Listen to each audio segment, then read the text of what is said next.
Hi friends, இந்த வீடியோவில் கோல்டோட analysis வந்து பார்த்துருவோம். நமக்கு ஃபர்ஸ்ட் ஆஃப் ஆல் வந்து பார்த்தீங்கன்னா ஏசியன் சீசன் வந்து ஓப்பன் ஆகும்போது நமக்கு ஒரு பிரேக் அவுட் கொடுத்துருந்தது. நமக்கு வந்து மார்க்கெட் வந்து ஃப்ரைடே பார்த்தோன்னா ஒரு கன்சால்டேஷன்ஸ் நல்லா இருந்தது. அந்த கன்சால்டேஷன்ஸை பார்த்தீங்கன்னா மார்னிங் ஏசியன் சீசன் அந்த 4 hour கேண்டில் வந்து பார்த்தீங்கன்னா பிரேக் அவுட் கொடுத்துருச்சு. நம்ம 4 hour கேண்டில் எடுத்து பார்த்தோம் அப்படின்னா இந்த கேண்டில் அப்சைடு ஒரு பிக் கொடுத்துட்டு நமக்கு இந்த கன்சால்டேஷன்ஸை வந்து பிரேக் அவுட் பண்ணிடுச்சு. ஓகேங்களா? இப்போ நம்ம நெக்ஸ்ட்டு வந்து லோயர் டைம் ஃப்ரேம் எடுத்துக்கிட்டோம் அப்படின்னா 15 minute டைம் ஃப்ரேமில் நமக்கு ஒரு கன்ஃபர்மேஷன் கொடுத்து நமக்கு வந்து என்ட்ரி கொடுத்துருந்தது. நிறையா பேர் எடுத்திருந்தாங்க. அண்டு 1 hour டைம் ஃப்ரேம்லேயும் 30 minutes டைம் ஃப்ரேம்லேயும் நமக்கு ஒரு என்ட்ரி கொடுத்துருந்தது. பட் நான் வந்து இந்த என்ட்ரிஸை வந்து எடுக்கலை. ஏன்னா அந்த கேண்டில் வந்து ஓப்பன் ஆகும்போது அந்த 4 hour கேண்டில் வந்து ஓப்பன் ஆகும்போதே பார்த்தோன்னா பிக் இல்லாமல் அப்சைடு வந்து பிக் இல்லாமல் வந்து ஓப்பன் ஆச்சு. ஸோ நிறையா பேர் இந்த ட்ரேடை வந்து எக்ஸிக்யூட் பண்ணியிருந்தாங்க. பட் இருந்தாலும் அது வந்து சடனாக அவங்களுக்கு வந்து பார்த்தீங்கன்னா ரீட்ரேஸ்மெண்ட் கொடுத்துருச்சு. ஓகேங்களா? கரெக்ஷன் கொடுத்துருச்சு. ஆல்மோஸ்ட் ஒரு 20 பிப்ஸ் வந்து 28 பிப்ஸ் வந்து அவங்களுக்கு வந்து பார்த்தீங்கன்னா ப்ராஃபிட் கொடுத்துட்டு சடனாக வந்து ரிவர்சல் ஆயிடுச்சு. ஏன் அப்படின்னா அப்சைடு நமக்கு வந்து ஓப்பன் ஆகும்போதே பார்த்தோன்னா விக் இல்லை. இது வந்து ஒரு பேரிஷ் கேண்டில் தான் நமக்கு வந்து ஓப்பன் ஆயிருந்தது. அப்சைடு விக் இல்லாதனால போய் சின்னதாக கரெக்ஷன் கொடுத்துட்டு விக் கொடுத்துட்டு திரும்ப நமக்கு வந்து ஒரு ஃபால் வந்து கொடுத்துருந்தது. ஓகேங்களா? 30 minutesல எடுத்தவங்க இந்த பேஸ் பண்ணி எடுத்திருப்பாங்க. சப்போஸ் 15 minutesல வந்து எடுத்தவங்க பார்த்தீங்கன்னா இப்போ ஜஸ்ட் நான் வந்து ஒரு என்ட்ரி கொடுத்துருந்தது. இப்போ தான் அந்த என்ட்ரி எடுத்திருந்தேன். பட் இருந்தாலும் சின்ன கரெக்ஷன் கொடுத்துட்டு இருந்ததுனால நான் என்ன பண்ணிட்டேன்னா வந்து இந்த என்ட்ரியை வந்து என்ட்ரி பாயிண்ட்லேயே வந்து க்ளோஸ் பண்ணிட்டேன். பிகாஸ் நமக்கு வந்து 1 hour டைம்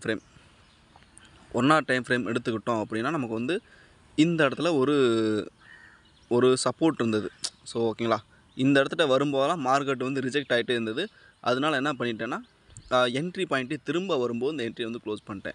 நான் எடுத்த என்ட்ரி வந்து பார்த்தோன்னா எப்படி எடுத்தேன் அப்படின்னா நமக்கு இந்த இடத்துல வந்து பார்த்தோன்னா மல்டிபிள் டைம் ரிஜெக்ஷன்ஸ் வந்து கொடுத்துருந்தது. அதாவது கண்டினியூஸாக இந்த இடத்துலையே மார்க்கெட் என்ன பண்ணிகிட்டு இருக்குது, சுற்றிக்கிட்டே இருக்குது.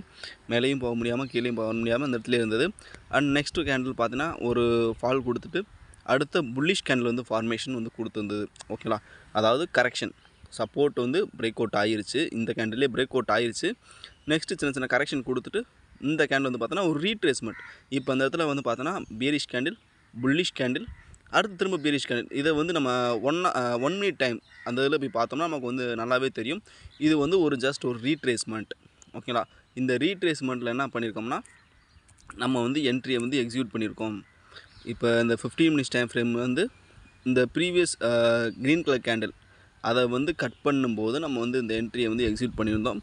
நம்ம ஸ்டாப் லாஸ் வந்து இந்த கரண்ட் கேண்டிலோட ஹையில் வந்து வச்சுருந்தோம். அதாவது இந்த ரெட் கலர் கேண்டிலோட ஹையில் வந்து வச்சுருந்தோம். ஆல்மோஸ்ட் நமக்கு வந்து ஒரு எவ்வளோன்னா ஒரு 18 பிப்ஸ் வந்து ஸ்டாப் லாஸு. டார்கெட் வந்து பார்த்தோன்னா நம்ம செட் பண்ணி இந்த டார்கெட் வந்து இங்கே இருக்கக்கூடிய இந்த ரிஜெக்ஷன்ஸ். ஓகேங்களா? நமக்கு வந்து இந்த இடத்துல ஒரு நல்ல ஒரு ஏரியா இருந்தது. இந்த இடத்துல நம்ம வந்து டார்கெட் வந்து செட் பண்ணியிருந்தோம். அதாவது கண்டினியூஸாக புல்லிஷ் கேண்டில் இங்கேருந்து ஃபார்மேஷன் ஆகி போனது திரும்ப இந்த ஏரியாவுக்கு வரும்போது பர்டிகுலர் அந்த ஏரியாவில் ஒரு பிரேக் அவுட் கொடுக்கும்போது திரும்ப இந்த ரேஞ்சை வந்து ஃபில் பண்ணுறதுக்கு ஹை சான்ஸ் இருக்குது. ஸோ அந்த ஃபில் ஆகிறதுக்காக நம்ம வந்து வெயிட் பண்ணோம். பட் இருந்தாலும் இந்த இடத்துல ஒரு சப்போர்ட் இருந்தனால மார்க்கெட் என்ன பண்ணுது, ஒரு ஃபால் கொடுத்துட்டு திரும்ப போயிட்டு அந்த என்ட்ரி பாயிண்ட்டுக்கே வர விட்டியும் நான் என்ன பண்ணிட்டேன், ஸோ இது வந்து திரும்ப ஒரு கரெக்ஷன் கொடுக்க போகுது அப்படின்னு சொல்லிட்டு நான் வந்து என்ட்ரி வந்து க்ளோஸ் பண்ணிட்டேன். ஓகேங்களா? இதான் நம்ம மார்னிங் எடுத்த என்ட்ரி. ஸோ நான் வந்து என்ட்ரி பாயிண்ட்லேயே க்ளோஸ் பண்ணிட்டேன். No loss. ஸோ நெக்ஸ்ட்டு என்ன பண்ணலாம் அப்படின்னா இந்த என்ட்ரியை வந்து எக்ஸிக்யூட் பண்ணக்கூடாது. எப்படி என்ட்ரி எடுக்கணும் அப்படின்னா நமக்கு வந்து ஆல்மோஸ்ட் இந்த ரேஞ்சை வந்து பார்த்திங்கன்னா நமக்கு ஒரு 90 பிப்ஸ் வந்து ரேஞ்சு. ஸோ இந்த 90 பிப்ஸ் வந்து கண்டினியூஸாக ஃபாலோ ஆகிறதுக்கு சான்ஸ் வந்து கம்மி தான். ஏன்னா வால்யூம் டைமில் வந்து ஃபாலிங் கொடுக்குது அப்படின்னா ஓகே, நமக்கு வந்து வால்யூம் இருக்கனால செல்லர்ஸ் இருக்காங்க. கண்டினியூவாக நமக்கு வந்து ஆர்டர்ஸ் ப்ளேஸ் ஆகிறனால நமக்கு வந்து கண்டினியூவாக ஃபாலோ ஆகிறதுக்கு சான்ஸ் இருக்குது. இப்போ வந்து வால்யூம் இல்லை. ஏசியன் சீசன் வந்து முடிஞ்சிருச்சு. ஸோ நெக்ஸ்ட் நமக்கான வால்யூம் வந்து எப்போ வரும் அப்படின்னா நமக்கு வந்து லண்டன் ப்ரீ லண்டனில் வந்து நமக்கு வந்து வரக்கான பாசிபிலிட்டிஸ் வந்து அதிகமாக இருக்குது. அதாவது 11 AM அப்போ மட்டும்தான் நமக்கு வந்து வால்யூம் வரும். ஸோ அப்போன்னா நமக்கு வந்து கண்டினியூவாக ஃபாலோ ஆகிறக்க சான்ஸ் இருக்குது. இப்போ என்ன பண்ணலாம் அப்படின்னா ஒரு கரெக்ஷனுக்காக வெயிட் பண்ணலாம். நம்ம வந்து என்ன பண்ணிக்கலாம், 30 minutes டைம் ஃப்ரேம் எடுத்துக்கலாம். 30 minutes டைம் ஃப்ரேம் வந்து ஓகே. இந்த 30 minutes டைம் ஃப்ரேமில் 30 minutes ஆர் 1 hour டைம் ஃப்ரேமில் நமக்கு வந்து ஒரு புல் பேக் ஆகிட்டு இந்த நமக்கு வந்து ஓல்டு சப்போர்ட் இப்போ வந்து பார்த்தோன்னா ரெசிஸ்டன்ஸாக வந்து ஆக்ட் ஆகுது. நமக்கு முன்னாடி இந்த சப்போர்ட் வந்து இப்போ ரெசிஸ்டன்ஸாக வந்து ஆக்ட் ஆகுது. இந்த சப்போர்ட்டில் இந்த ரெசிஸ்டன்ஸில் போயிட்டு ஒரு சின்ன கரெக்ஷன் கொடுக்கட்டும். அங்கே ஒரு பீரிஷ் கேண்டில் வந்துட்டு அந்த பீரிஷ் கேண்டலோட லோவை நமக்கு வந்து கட் பண்ணும்போது நம்ம வந்து என்ட்ரிஸ் வந்து எக்ஸிக்யூட் பண்ணலாம். சேம் டார்கெட் வந்து பார்த்தோன்னா அதே ஏரியா தான். அப்போ நமக்கு என்ன பண்ணணும், திரும்ப ஒரு கேண்டில் வந்து ஒரு 100 பாயிண்ட் அப்படின்னா திரும்ப நமக்கு ஒரு 800 பாயிண்ட் இல்லை 700 பாயிண்ட்ஸ் வந்து தாராளமாக ப்ராஃபிட் கொடுக்குறதுக்கான சான்ஸ் வந்து அதிகமாக இருக்குது. பிளான் பண்ணி எக்ஸிக்யூட் பண்ணுங்கள். வால்யூம் வரட்டும், அது வரை எந்த ஒரு ட்ரேட்ஸும் வந்து ப்ளேஸ் பண்ண வேணாம். நமக்கு ஆல்மோஸ்ட் இந்த ரேஞ்சில் ஒரு 50% நமக்கு வந்து ஆல்மோஸ்ட் வந்துருச்சு.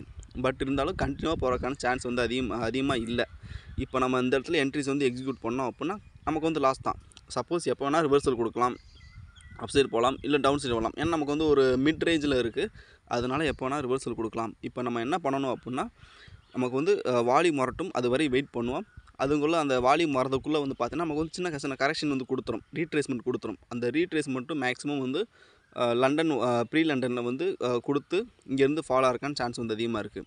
இப்போ எக்ஸாம்பிள் இந்த இடத்துல ஒரு புல்லிஷ் கேண்டில், அடுத்து நெக்ஸ்ட் வந்து பேரிஷ் கேண்டில், அதுக்கப்புறம் இந்த கேண்டிலோட லோவாக நெக்ஸ்ட் கேண்டில் கட் பண்ணுற மாதிரி நமக்கு வந்து வந்தால் ஓகே. ஃபஸ்ட்டு வந்து பேரிஷ் கேண்டில் வந்து ஃபார்மேஷன் கொடுக்கணும், நெக்ஸ்ட்டு வந்து அந்த பேரிஷ் கேண்டிலோட லோவாக நெக்ஸ்ட் கேண்டில் வந்து கட் பண்ணணும். ஸோ அப்படி இருக்கும்போது மட்டும் இந்த சினாரியை வந்து எக்ஸிக்யூட் பண்ணலாம். ஆல்மோஸ்ட் நம்ம ஒரு 70 பிப்ஸு இல்லைனா 60 பிப்ஸ் வந்து தாராளமாக வந்து ப்ராஃபிட் வந்து புக் பண்ணலாம். நம்ம நல்ல ஒரு க்ளீன் ரேஞ்ச் இருக்குது. ஸோ என்ட்ரிக்காக வெயிட் பண்ணோம், எந்த ஒரு ட்ரேடும் எக்ஸிக்யூட் பண்ண வேணாம். Thank you friends.